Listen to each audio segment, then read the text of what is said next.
Hi there, you're at the Bitcoin Wyckoff analysis session. So last week we talked about there was supposed to be a big move, and indeed there was a bit of a drop.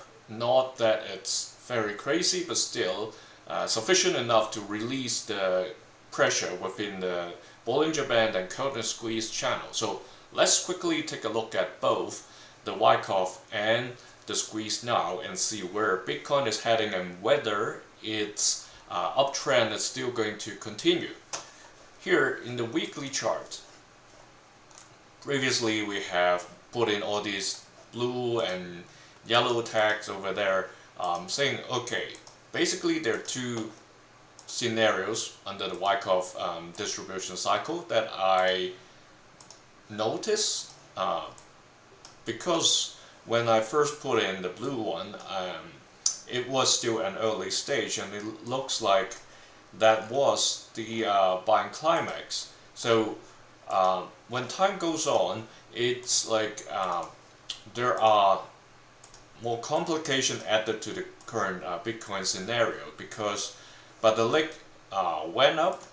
It was supposed to be just an upthrust in the case of the blue scenario, but looking further into what happened just lately in July, I have another thought, because I've seen from other charts that shows similar behavior where they have a prolonged period of fluctuation, as in the case of this period over here.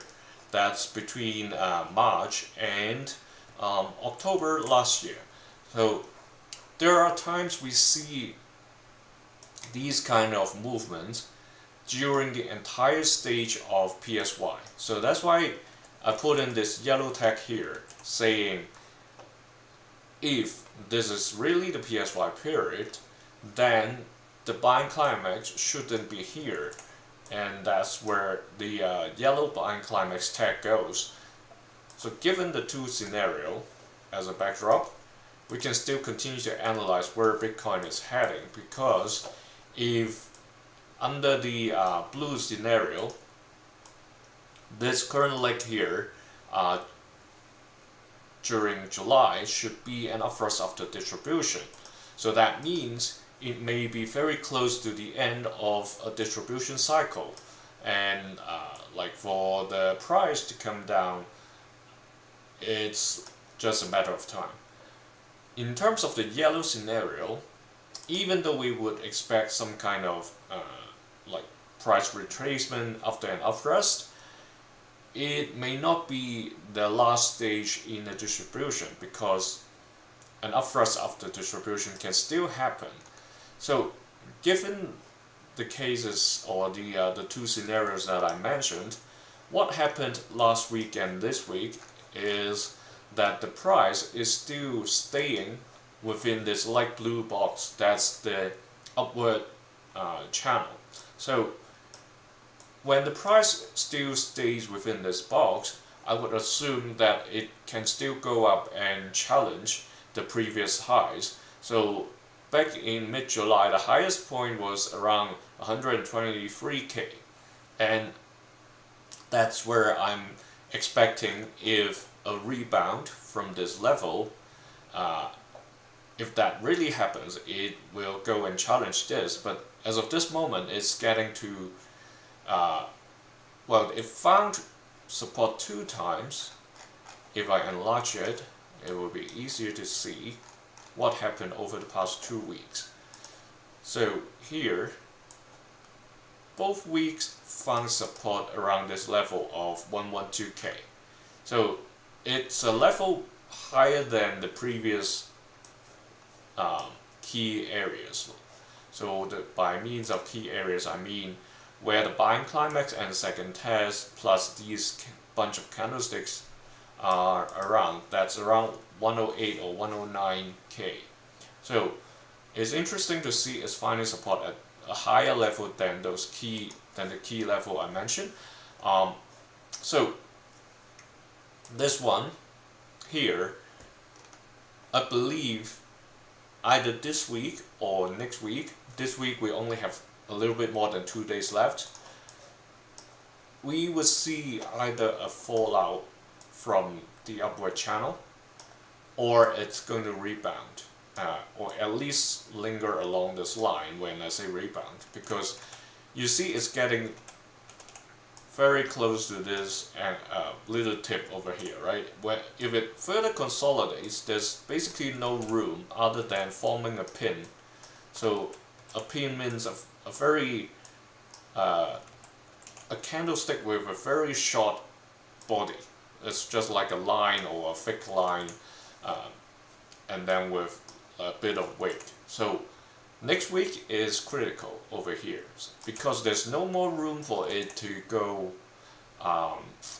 like, I mean, the week after it has to either go outside of the box.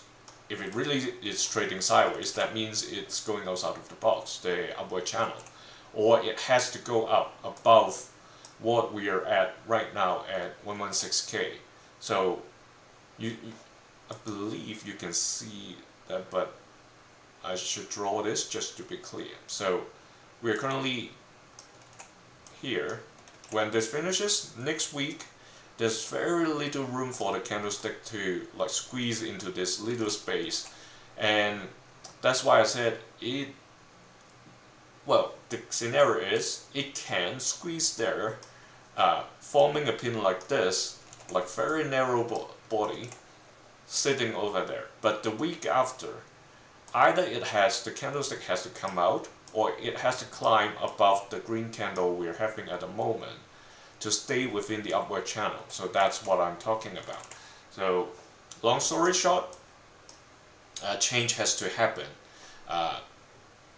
next week or the week after in order to signal which side Bitcoin is going.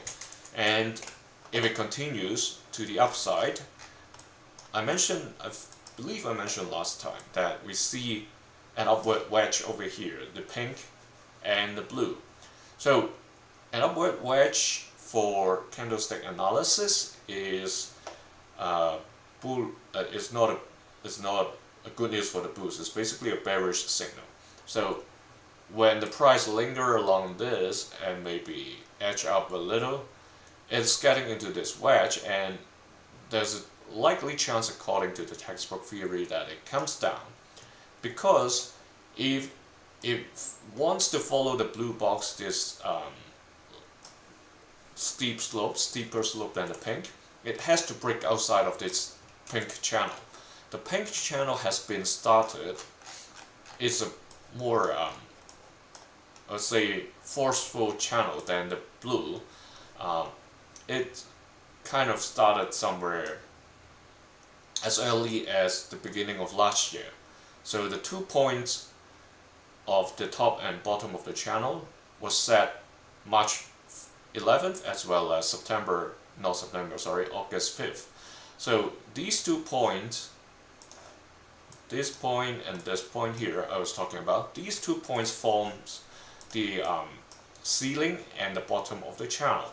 So if the price really falls outside of this wedge over here, the uptrend may still continue in a way that means it probably can find support somewhere above the purple key level at 104K, or if it falls at a later time, it's going to find support at the pink upward channel. That's the most positive scenario, especially when people are talking about like 130 to 140K predictions, because the cross of the wedge over here is at 145K, around 145K. So but then, like I said, in many times, whenever a price gets near a triangle or a wedge, most of the times it doesn't get to the very tip. It breaks out early, or breaks downward early. So that's why somewhere between 135 to 145K, that breakout would happen. But before that, it has to stay within this light blue channel. Otherwise, if it falls outside of the light blue, at least from now till November this year, the key the purple key support level is where the price can land and seek sufficient accumulation for a rebound within the pink box.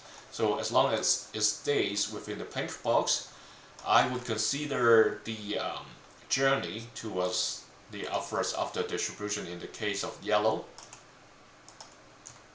is still continuing. So that's the very, very positive scenario. If, however, the blue scenario is correct and we're near the end of a distribution, we may see a fall in price outside of this blue channel, maybe found a little bit of rebound at the purple. That's what we called an LPSY.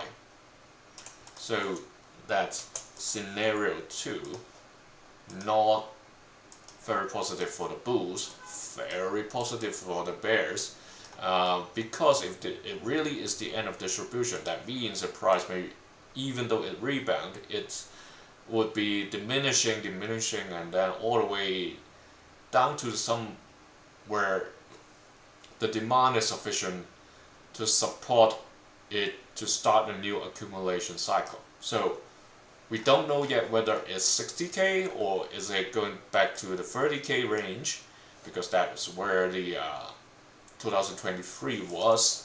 But then the adoption of Bitcoin and the money flowing into Bitcoin or any derivative tools weren't as much as of now. So at which level Bitcoin can get to or drop to, it's still a mystery, because even though the tools are there, it doesn't mean people can't sell. So don't mistake the availability of channels to get into Bitcoin versus the number of people that are diamond hands, because nobody, especially corporates, institutions, the term that news used to use, they have their own accounting and budgeting principles. So while retail investor can say they're diamond hands, institutions has to be responsible to their board or their management or their shareholders. So suffering a big loss, it's very unlikely that they would like to take as a position. They have to explain to people. So that's why I have hesitation about when people say there are a lot of institutions buy-in and they are going to be there injecting money. Yes, they may be, but when the price drops, they may also be the very first parties to let go. So be very careful about this one. Back to the analysis. So the big picture we have already talked about. Let's go to the micro. So last week we put in two tags. One AR, one ST, that means automatic reaction, and second test, and both seem to have appeared.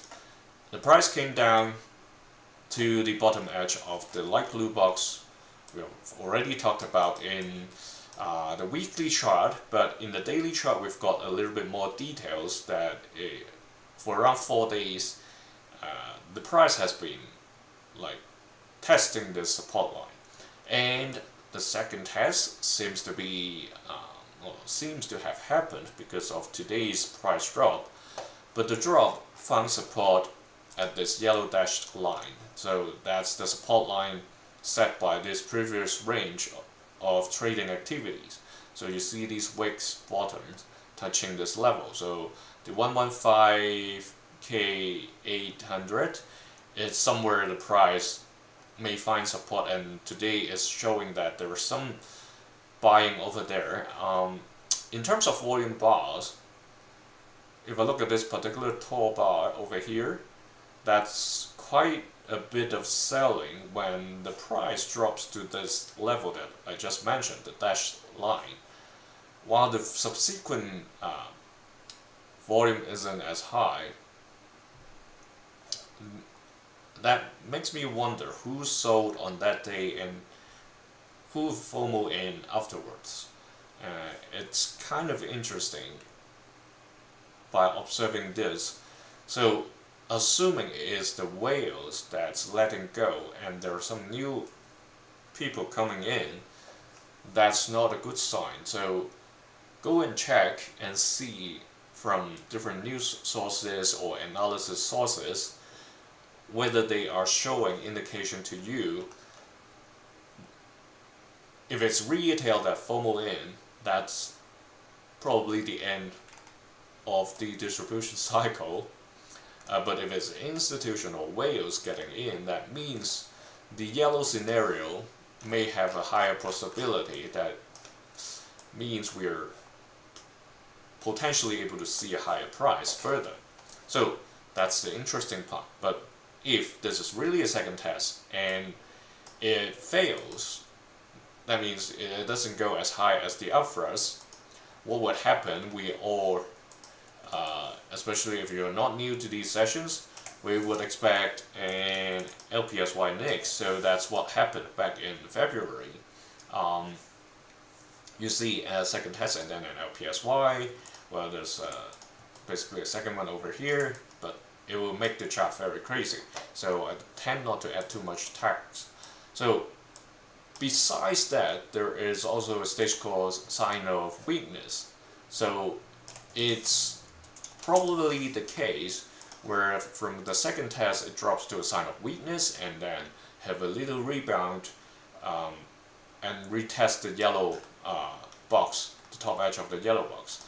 That's around 109K over there. So this is the not so good scenario for the bears, but good scenario for the not so good scenario for the bulls, but good scenario for the bears, because it's signaling the upthrust is losing steam and it's coming down to test the support levels below. So I've covered both the upside and the downside. I'm not sure what you think. You can let me know in the comments and see whether you're on the bulls team or the bears team, and whether we are more likely to see an upthrust after distribution, or are we already at the end of the distribution cycle and like the price may be going down for a new accumulation. So thanks for joining me today.